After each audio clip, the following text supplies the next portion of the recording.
Nothing kills your day faster at a craft show than realizing you left something behind. I'm talking about that sinking feeling you get when you realize the square reader, the bags, that one thing you absolutely had to have is still at home. I've lived it and I do everything in my power to make sure I don't do it again. So, welcome to part 2 of my craft show series where I share with you all of the things I've learned over the past 5 years of doing shows, the good, the bad, and the things that people probably won't tell you. Today, we are covering how I prep and plan and pack for a show. I am going to share with you all of my tips and tricks, and I will share with you that one thing that I absolutely never leave for a show without. It's something super simple. You probably won't guess it, but once you have it in your essentials box, you will wonder how you ever did a show without it. I also have a freebie for you. It is my complete craft show checklist, and it covers everything you're going to need for your show. Now, of course, your setup is going to be unique to you. My checklist is unique to me, but it does cover all of the basics, and it helps keep me organized, and it helps keep me from forgetting anything super important. So without further ado, let's go ahead and dive in. We are on site in my trailer today, so this is how I choose to pack everything for a show. So when I am setting up for a show, the first thing I do is I take a look at my inventory. What do I already have on hand? I want to make sure that I have my best sellers ready to go, and enough of them, of course. And then I take a look at what hasn't sold very well, and I determine whether or not I want to spruce it up, change it up a little bit, tweak it, keep it in the mix, discount it, or discontinue it altogether. And then I look at anything that I may want to add to the booth. If I want to add any products to the lineup, I look at how much space I have and what kind of price point I have available. So I like to keep things in varying price points so that when somebody stops by my booth, no matter what their budget is, they'll always be able to find something. Okay, so let's talk about inventory for a second. I get asked by a lot of people who are new to the craft show world how much inventory they should make to take for a show. And some vendors will tell you make as much as you possibly can, fill up your booth, fill up your tables, make sure every square inch is covered.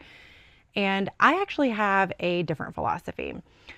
I say don't make any more than you are willing to pack up at the end of a bad show. There is nothing more defeating than spending a lot of time and money prepping a ton of inventory, taking it to a show, sitting there the entire weekend, not making any sales. Then you've got to pack it all up, cart it home, and then find a place to store it. That is absolutely no fun. So unless you've done that show before and you are sure you can sell it, don't go overboard on your products. You want to pick some best sellers, start small, and then as you grow into the show world and you know what shows are good, which shows you can do again, where your audience is, then you can start building out your inventory and going, bigger with your show. Now that applies to products too. So when you are planning something new for your lineup, don't go overboard with it. You want to test the market first. You want to make a small batch of something, see how it sells. You don't want to go into something making a ton of stuff without any feedback or any real sales data.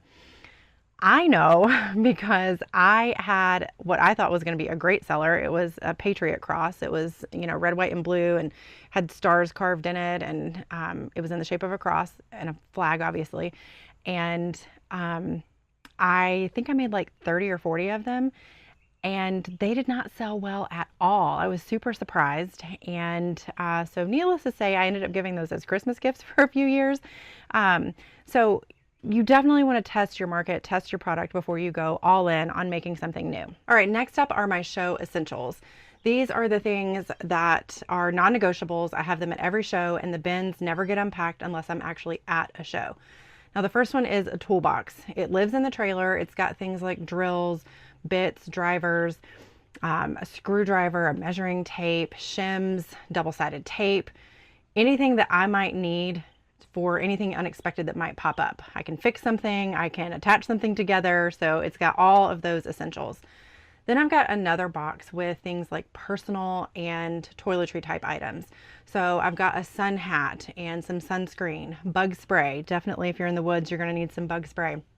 I've got plastic cutlery in case I need to eat something while I'm there.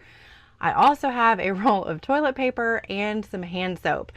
So I keep these on hand in case there is, in case I'm out in the sun with no shade, or if there is a sketchy restroom situation. There have been plenty of shows that I've been to where they've run out of toilet paper, so I always bring my own and I take it with me when I go to the restroom just in case they've run out. And then of course I have the hand soap on hand in case they don't have any hand washing stations. Okay, and then I have my cash stand or my checkout stand. So I actually use a rolling toolbox and it's got everything I would need to check out a customer. So my top drawer has where I keep my cash, and I've got some care and use cards in here, some clamps, scissors, pens, definitely my business cards. I actually took those out the other week and forgot them at last weekend's show, so that was fun. I've got some packing paper to wrap up any purchases that people make. I have all of my bags. So I've got different size bags. I've got trash bags, some tape. Again, more bags. These are all of the bags that I use to like pack up a customer purchase. And then this bottom drawer, it's kind of messy, but I've got 2 fans. I've got 2 extension cords, another drill, some more trash bags, some paper towels, just those last minute essential things. Now I've also got a payment center that I use. So I have this little riser that sits on top of the toolbox, and I've got this little payment center. It holds my square reader, my business cards, and tells folks what I do. So I attach that to the top of the riser, and then I don't have to handle the customer's credit card at all. All I have to do is say, tap here when you're ready. They tap their card, and I get so many compliments on it. People love it. It's super simple to check out and makes the flow of things go so much faster.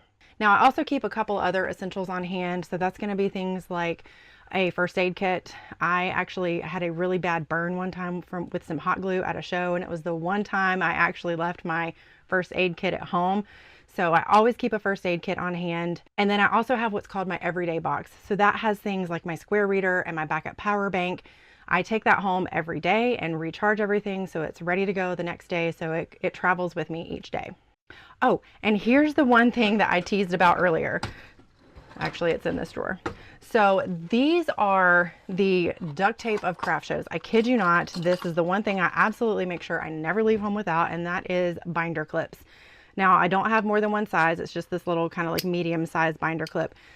But I'm telling you, these things have saved my butt on more than one occasion. So they are great for attaching your sign to the front of your table if in a pinch, or they can, when you're hanging your sign from the struts of your tent, sometimes it can kind of like sag in the middle. So I use these to kind of keep the sign taut when I'm displaying it on the top of my tent. I have used it for, it's great for when you're hanging things on a peg hook on grid walls. You can, hang your merchandise from the binder clip. You can also use these at the end of the peg hooks if it's super windy, it keeps things from flying off the peg hooks. And then most recently, at this show that I did last weekend, I didn't have a way to attach a price tag to one of my bins that I was using. So I just clamped it right on the front of the bin, and it displayed my price tag. So there are tons of uses for these things. And so I make sure that they stay stocked in my cash stand, and that they go with me at every single show. Now there's a couple other items that are super important. You want to make sure you have a step stool. That is for when you're putting the tent walls on and you need to take them off the next morning.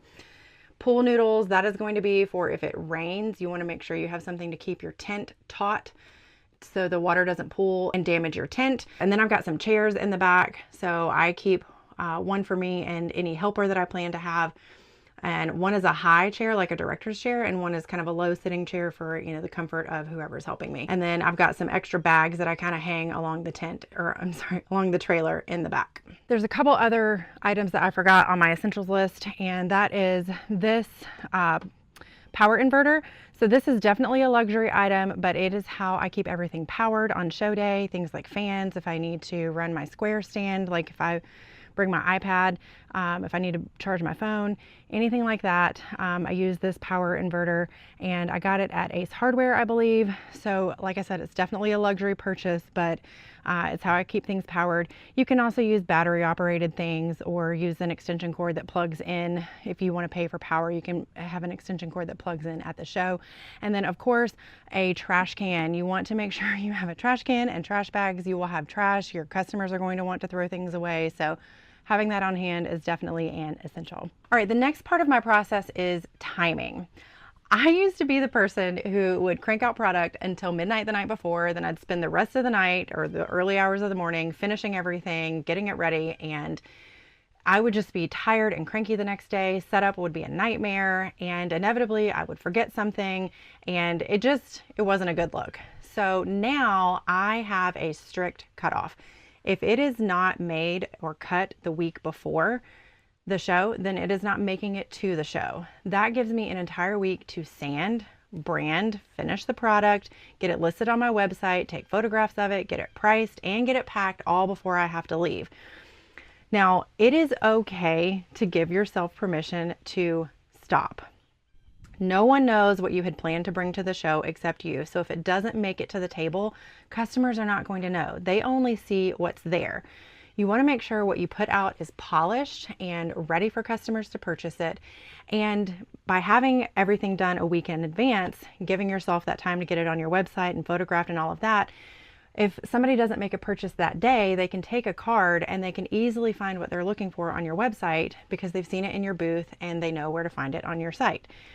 If you're doing things until the last minute, you don't leave time for all of those little last minute bits that give your brand and your booth a polished look. Okay, next up is pricing. This is so important. And I'm not talking about how to price. We're going to cover that in another video. I am talking about making sure everything is priced. If you've ever been that person trying to slap pricing stickers on your products at the last minute, you know how stressful that can be. So you want to make sure everything is priced before you ever get there. Now, I like to price things by category. So I have one simple price tag that I use for all of my like items. So cheese slicers, for example, cutting boards, herb strippers, bow knives, all of those things have one price tag. It goes with the bin that they're all sitting in. It's clearly marked for the customer, and that means I don't have to price every individual item. I'm just pricing that category. Now, it also makes setup and breakdown a complete breeze because I just attach the price tags to my display bins with Velcro. And so when I set it up, I just slap it on. And when I am going to break things down, I just take everything off, stack them up, stick them in a bin, and they're ready for the next show. Now, by the way, if you are finding this video helpful, make sure you hit that like button, poke that subscribe button so you don't miss out on any more tips in this craft show series. And make sure you check out my craft show checklist. It is linked in the description. You definitely want to pick it up. It will help you stay organized and make sure you don't forget anything at your next show. And for all of you craft show veterans, make sure you leave a comment down below and let everyone know what that number one thing is that you make sure you have every time you leave for a show. Okay, let's move on to packing. So I usually do a double booth. So I like to take everything in a trailer. Now I know not everyone has a trailer and that's fine. But there is a method to how I pack, which applies to a trailer or a truck or a car. And so I like to pack things in the order of retrieval. So you saw at the back of the trailer, I have my tent, and then at the side door, I have my weights and my tables. So those are the things that get set up first, and it's easy access to all of it. And then I pack things like with like. So I have my riser displays that are all grouped together. I have my display bins and boxes, anything that I put product in, those all travel in the same container. Then I have my ornament displays. So all of my ornaments stay hung on a display, they close together, and they travel together. So all I have to do is open them up when I get to a show, put them on the table, and they're ready to go. So all of that stays together. And then of course, all the product stays together. So I label everything so I know exactly what's in it. And then for my product, we're going to take a look at one of these bins, for example. So I like to have everything labeled from bottom to top. So I know if the label is on the bottom of the bin, that means the product goes on the bottom. So in this particular bin, I have my cheese slicers that go on the bottom, followed by my cracker trays and breadboards, the wine tilter, the bottle stopper, and the herb strippers go on top. So when I unpack everything, all of those items are together on my table. and I can easily unpack them, get them all set out, and then when I'm ready to go pack everything back up, they're all right there together, and then I can pack from the bottom up, obviously, with, you know, how it's labeled on the side of the bin. So it keeps things super neat and super organized. Now, the whole point in how I pack and repack at the end of the show is to avoid reinventing the wheel. Same bins, same spot, same checklist, every single show. Now, I am one of those people who likes things to be orderly and neat and organized. And I do not like chaos. I like to be efficient with my time. So my checklist has been such a lifesaver for me. I've been refining it over the last 5 years. And as I am packing things, I will check it off. And then once it gets loaded into the trailer, then I check it off again. And I go through this several times before I leave for a show. Now, if it doesn't go in the trailer, then I take things and I will stage them by the door the night before. And then the morning of, I just grab them, stick them in the car, and then I'm ready to head off for the show. Now, as far as packing the trailer, all of that happens the day before the show. That way, I make sure I have everything. I've got time to regroup if there's something missing, or I can add it, you know, into the trailer or into, you know, any of my bins. And so I want to make sure that setup is super organized. So I like to have plenty of time in advance to get things staged and ready to go. Now, there's also one other thing that I do before I leave for a show, and that is I do a booth diagram. So this is not something fancy. I just do it in Excel. It's just a 10 by 10. I will draw up how I plan to set up the booth. Now, because I do so many shows, it's pretty much the same every time now, but I like to have some backup options on hand. That way, if the traffic flow is going to be different than I anticipated, or if there's kind of a funky layout, I've got some options. Or, you know, sometimes I'm actually on a steep incline and certain products obviously don't do well with that. So I do have shims, but sometimes that's not enough. And so I want to make sure I have different layouts based on how I think my products are going to present the best at that particular show. So it also helps if I have anybody who's helping me, then they can just follow the diagram and I'm not having to tell them, you know, where to put things. So that's something that I always do. I always bring it with me to the show, and that way I'm not just standing around trying to figure out where I want to put things. It makes setup so much faster and so much easier. So that is how I prep for craft shows: inventory, essentials, timing, and packing. So, and if you grab my craft show checklist, you will have everything you need to make sure you don't forget anything super important for your next show, and you can stop second guessing yourself. Now, next time we are going to cover setup, staging, and breakdown, you know, those things that everyone obsesses over. So I will show you some tips and tricks on how to get people not to just walk by, but to walk in so that they are more likely to make a purchase. So make sure you grab the free checklist linked in the description. And by the end of this series, you will have a complete playbook for a successful craft show. So make sure you hit that like button, poke that subscribe button, turn on the notifications so you don't miss out, and I will see you on the next one.